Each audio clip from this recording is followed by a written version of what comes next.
Hi there. So I get asked semi-frequently about how to set up tool holders in ENCY, since obviously with our advanced collision detection methods, it's quite important that we be able to see where they are and what sort of size they are in relation to our tool and the piece that we're machining. So this video is going to be about how to define your own tool holders and import them and make use of them in operations. So it's a very, very easy process, and there's a few different ways of doing it. There's, I would say, probably two really quick ways, one moderately fast way, and one way that is slower, bit harder, but very, very useful if all you've got is just number data about the tool holder itself. And we'll go through all of these now. So first things first, you need to have an operation in place to be able to define a tool holder, since it's obviously associated with the tooling of the project. So we are going to add an operation now. Doesn't matter what, this is purely just for the sake of the demonstration. And I've added the operation, and as you can see in the tool window here, we've got all of our standard information about a tool, and then we have the holder area, which is currently empty, which, let's be honest, that's a little bit sad, isn't it? So let's do something about this. Now, the most important place when it comes to importing tool holders that you need to look at is under holder geometry here. So let's just bring this out a little bit so the text fully shows. So holder geometry file specifically. Now if I click here, we've got the three dots option, which allows us to explore further options. So if I click on that, we now are presented with this new window. Now up here, and unfortunately it's not very clear due to the color scheme on this machine, we have a search bar to allow you to go through a longer catalog if you happen to have a lot of different tool holders here. But we can also click to add a 3D model. So I'm going to click to add, and ordinarily this will accept OSD and STL files, and that's it. Now that's fine if you have an OSD or an STL. I would generally recommend using OSD files because they're ENCY's internal file format, and generally they're much geometrically lighter to use. STLs, if you don't know the source 100% or you've not had any direct control over the source, then they can be very heavy in terms of geometric data, which, you know, you want to try and keep things as light as possible. But that's one way of doing it. So we have our default.osd, so if I click open on that, it brings up what appears to be a BT30 tool holder with, that looks like an ER32 collet nut on it, give or take, judging by the size, with a 20mm extension, which ironically enough is exactly what I'm about to show you how to construct as well.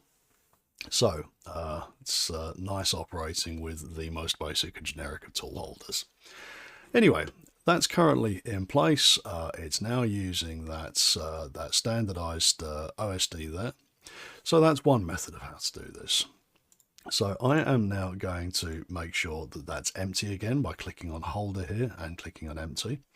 Obviously, if you have already saved these tool holders and you have them in your catalog, you can just click on the drop down menu here and select one of the standards. These are ones that are currently in the typical selections, and we'll go into how to define those shortly.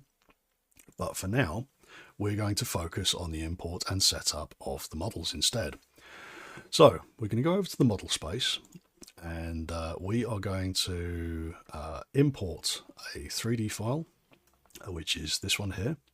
So I've got this BT30 ER32 20L model, which means it has a 20mm extension for the ER32 nut, as any machinist out there will know. And we need to make a couple of changes to this before we can use it. So first things first, we want to rotate this so it's in the correct orientation.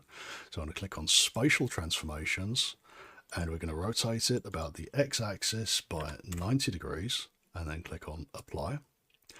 We're going to close that.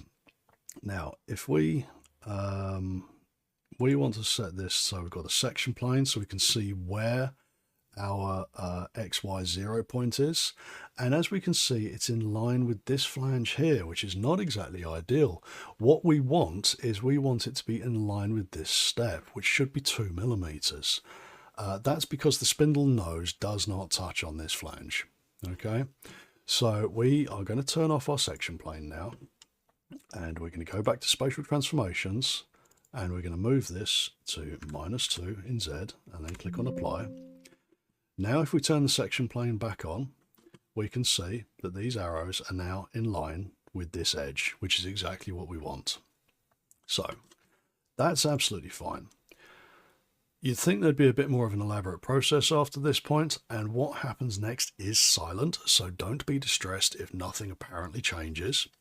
But what we want to do is we want to go into the root folder that the model is actually in, and because it's in the root, we just click on that up here. And we want to right click on the 3D model, and we want to save as a tool holder.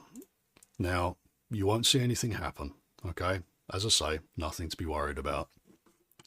If we go into the machining environment now, and we go into the holder space, and we click on holder geometry file, and then click on the 3 dots, in this window now, we can see we now have a BT30 ER32 20L.OSD, which is the converted version of our model. Okay, we also have a copy of the model in its own presentation here as well, because obviously we imported a model and ENCY believes that it's initially going to be a workpiece, but we'll be deleting it in a second and just retaining the OSD.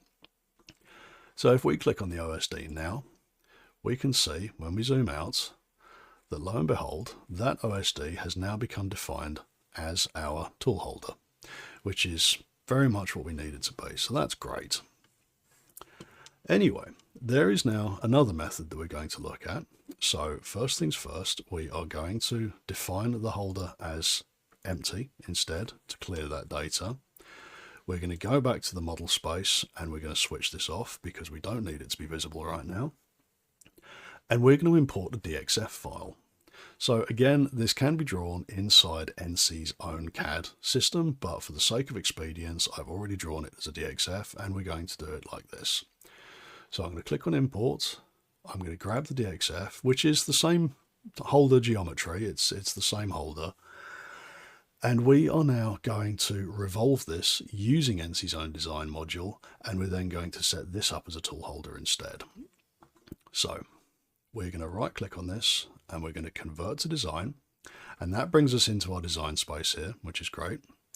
Now we're going to click on parts and we're going to click on revolve, and we're going to click on the axis and we will define the axis we want it to be revolved around, which is the Y axis, and then we need to select the profile, which is here. Unfortunately, we need to do this in the proper order because it is sensitive to that. So I'm going to go back through the undo chain there. And no, I'm going to redo that. As you can probably tell, this is not a design paradigm that I'm entirely used to. I tend to work in freeform 3D modelers instead. But I do understand that that's very much a failing on my part, not on the design module's part. So now that we've got our sketch selected, we're going to click on revolve.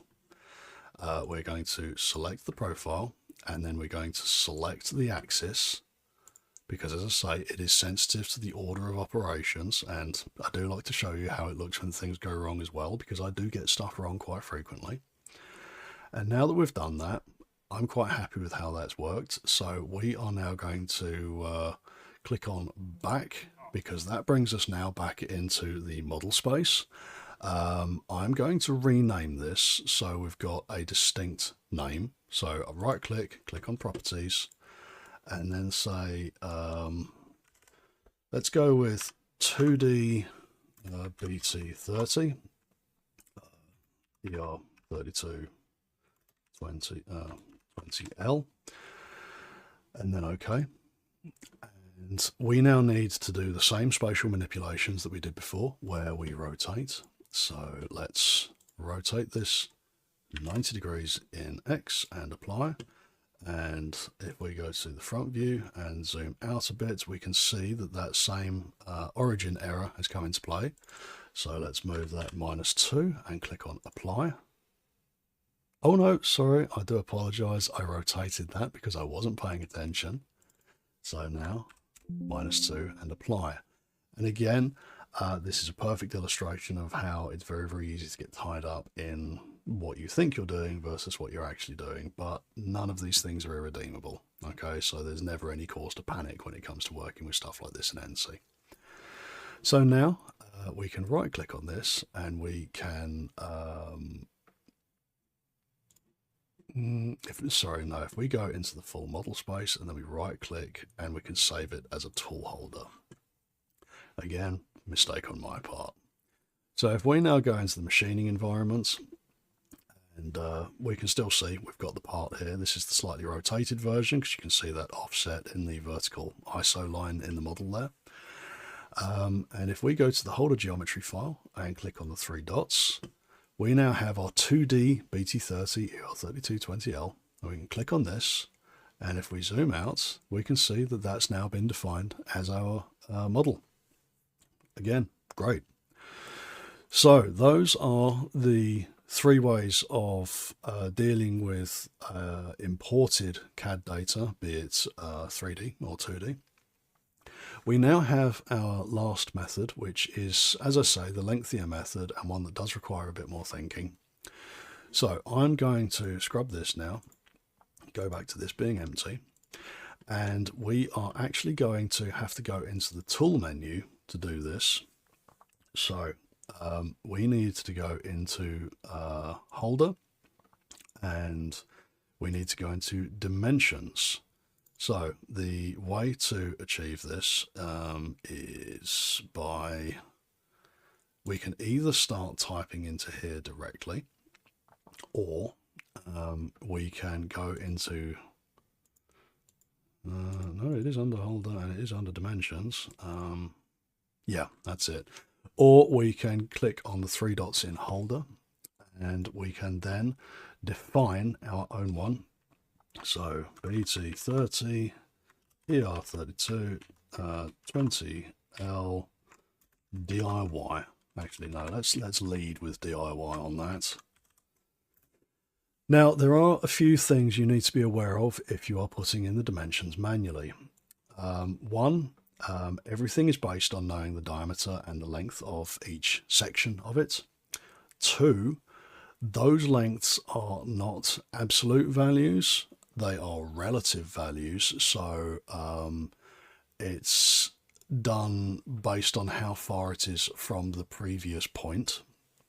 And 3, the construction of this comes from the end of the tool, not from the end of the spindle.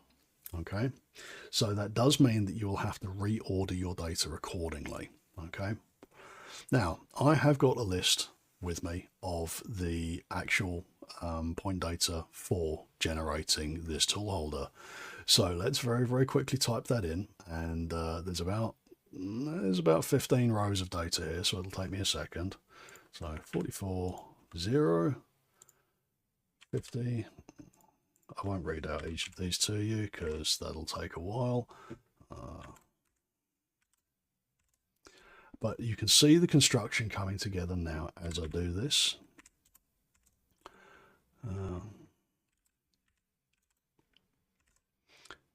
Sorry, that should be 36, not 26.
Okay, so that is all of the coordinate data to describe the holder overall.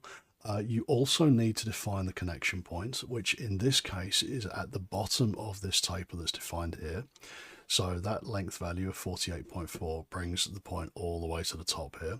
So we want to set our connection point at 48.4, so it brings that back down to here. Okay, and in doing so, we have now just gone and built our tool holder from scratch using nothing more than length and width data. So if we now click on select holder, we can see that's just been freshly imported, and we are now using the holder named DIY BT30ER20, so on and so forth. Those are the methods for being able to bring in and define your own tool holding using ENCY. And remember that the actual definitions used in programs are on a tool by tool basis. So I would recommend that you import the catalog of the tool holders that you have, assign them to each tool as you set your job up. Anyway, I hope this video has been helpful to you, and I will see you guys in the next one. Take care.